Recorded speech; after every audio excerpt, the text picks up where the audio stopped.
Welcome to Pattupoochi vlogs. அண்ணாமலையாரை பார்க்க போகலாங்களா? சாரி நம்ம திருவண்ணாமலைக்கு போகலாம்ல? ஜாயின் பண்ணிக்கோங்க. வாழ்க்கையை வெறுத்து ஒதுங்கினதுக்கு அப்புறம் தான் எல்லாரும் சிவனை நோக்கி போவாங்க. நான் கேள்விப்பட்டிருக்கேன். அது உண்மைதாங்க.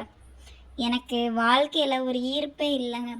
ஆக்சுவலாக கடவுள் நம்பிக்கையே இல்லாமல் இருந்த என்ன திடீர்னு சிவன் பக்தி ஆக்கியிருக்காப்புல. இது யாருன்னு பார்க்குறீங்களா? இதுதான் என்னோடய ஃப்ரெண்டு ரேணு. இவங்க கூட தான் நான் திருவண்ணாமலைக்கு போயிட்டு வந்தேன்.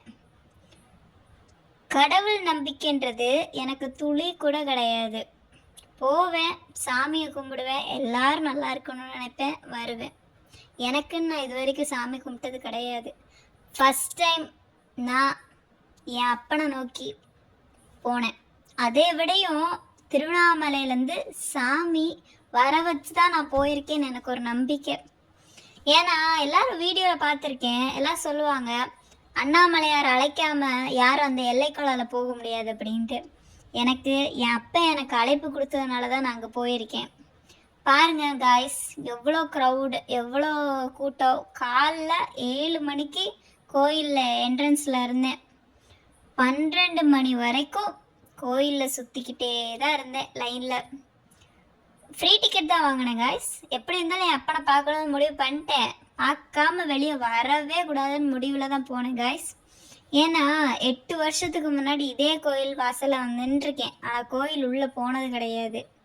அப்போ எனக்கு பக்தி இல்லை, சிவனோட அந்த ஒரு இது இல்லை, வைப் இல்லை, எதுவுமே இல்லை. அதுக்கப்புறம் திரும்பவும் லாஸ்ட் ஒரு 2 இயர்ஸ் முன்னாடி பஸ் ஏறினேன், பாதியில் இறங்கி வந்துட்டேன். பட் இந்த டைம் எப்படி இருந்தாலும் என் அப்பனை பார்த்தே ஆகணும்னு ஒரே முடிவில் போனேன். அதனால தான் இந்த கூட்ட நெரிசலில் என்னால் நிற்க முடிஞ்சிச்சு. எல்லாம் சொல்லுவாங்க கோயில் கோளால் போனால் சிவனோட திருநீரை வீட்டுக்கு எடுத்துகிட்டு வரக்கூடாது அப்படின்ட்டு. உங்களுக்கு யாராச்சும் அதில் நம்பிக்கை இருக்கா? கமெண்டில் சொல்லுங்கள். எனக்கு அதிலலாம் நம்பிக்கை இல்லை காய்ஸ். ஏன்னா அவர் நமக்கு கொடுக்கறது, அது எதுக்கு நம்ம அங்கே போட்டுட்டு வரணும்? சிவனை தொட்டா சர்வநாசம் அப்படின்பாங்க. அதில் எனக்கு நம்பிக்கை கிடையாது. எனக்கு என் அப்பா இருக்கனால தான் நான் இப்போ உயிரோடு இருக்கேன்.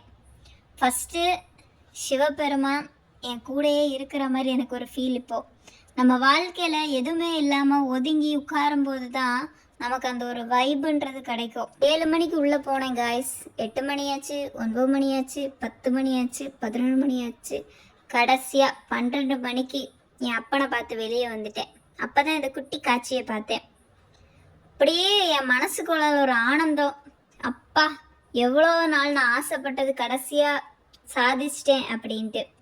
கடைசியாக என் அப்பனை நான் பார்த்துட்டு வெளியே வந்த தருணம் இது. ரொம்ப ஹாப்பியாக இருக்கேன்.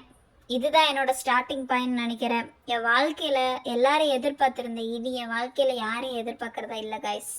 உங்களுக்கு என் வீடியோஸ் பிடிச்சிருந்தா சப்ஸ்கிரைப் பண்ணுங்கள், லைக் பண்ணுங்கள், பெல் பட்டனை கிளிக் பண்ணுங்கள். தேங்க்யூ.